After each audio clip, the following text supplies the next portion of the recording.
নমস্কার বন্ধুরা, আশা করি আপনারা সবাই ভালো আছেন। আমি অজিত কুমার চক্রবর্তী। অনেক দিন পরে আজকে একটা ভিডিও বানালাম। আমি আজকে একটা সিদ্ধান্ত নিয়েছি যে আমাদের সমাজে এরকম অনেক নিডি স্টুডেন্ট আছে যারা খুবই মেধাবী, কিন্তু তারা প্রপার টিউশন এফোর্ড করতে পারে না বলে তারা তাদের স্টাডিটা ঠিক এগিয়ে নিয়ে যেতে পারে না।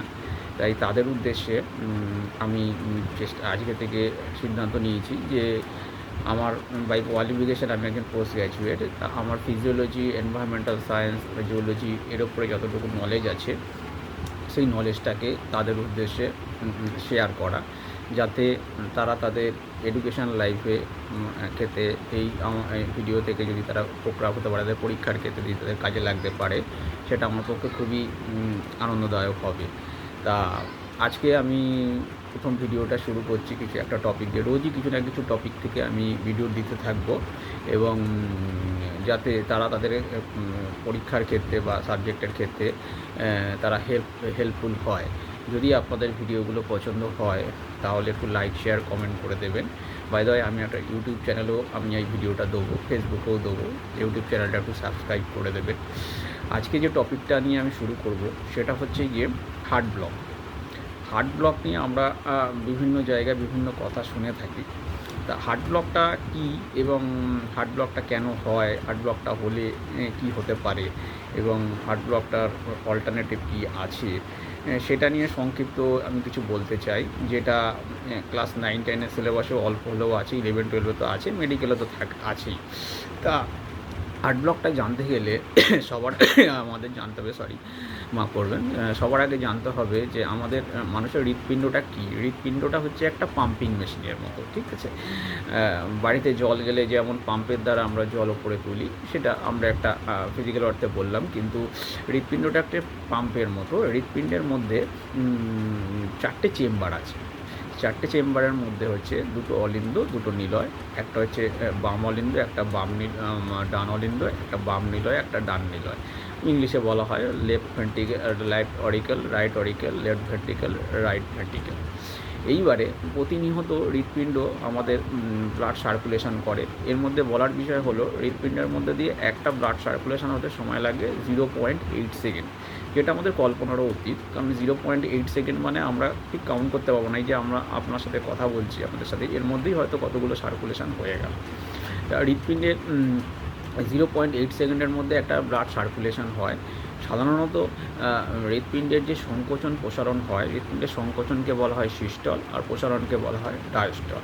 আর হৃৎপিণ্ড যে আমরা হৃৎপিণ্ডের যে সাউন্ডটা শুনি, সেটা হচ্ছে বলা হয় লাভ ডাব, লাভ ডাব, এইভাবে সাউন্ডটা আমরা শুনতে পাই।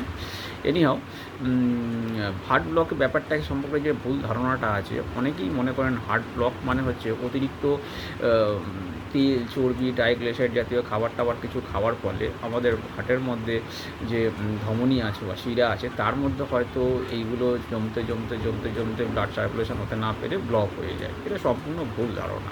তাহলে অ্যাকচুয়াল জিনিসটা কি, সেটা হচ্ছে, আমি প্রথমেই বলেছি হার্টের মধ্যে 4টে চেম্বার থাকে, 2টো অলিন্দ, 2টো নিলয়। অলিন্দের মধ্যে একটা নোট থাকে, যার নাম হচ্ছে সাইনো অরিকুলার নোট, ঠিক আছে? সেই সাইনো অরিকুলার নোট আপনার একটা ইলেকট্রিসিটি তৈরি করে। হ্যাঁ, এই ইলেকট্রিসিটি তৈরি হওয়ার পরে আমাদের বাড়িতে যেমন কারেন্ট আসার জন্য বিভব প্রভেদের পার্থক্যের দরুন উচ্চ বিভব থেকে নিম্ন বিভবের দিকে কারেন্টটা যায়, সেরকমই হার্টের মধ্যে সাইনো অরিকুলার নোট বলে একটি নোট আছে, যে নোটটি ইলেকট্রিক জেনারেট করে, যে তরঙ্গটা অলিন্দ থেকে নিলয়ের দিকে যেতে থাকে, এবং এই অলিন্দ থেকে নিলয়ের দিকে যাওয়ার ফলে একটা ইলেকট্রিসিটি তৈরি হয়, একটা সার্কিট তৈরি হয়, যার মাধ্যমে টোটাল হৃৎপিণ্ডের সংকোচন প্রসারণটা সংগঠিত হয়। এইবার কোনো কারণে যদি এই ইলেকট্রিসিটিটা অলিন্দ থেকে নিলয়ের মধ্যে যেতে বাধাপ্রাপ্ত হয়, তখনই হৃৎপিণ্ডের যে ছন্দ নিয়ামক গতিটা আছে, সংকোচন প্রসারণ যেটা হচ্ছিল, সেটা কোনো কারণে ডিস্টার্ব হয়ে যায়, ঠিক আছে? এবং পুরো সিস্টেমটাই ডিস্টার্ব হয়ে যায়, এবং সেই সিচুয়েশানে যে কন্ডিশানটা তৈরি হতে সেই সিচুয়েশানটাকেই হার্ট ব্লক বলে ধরে নেওয়া হয়।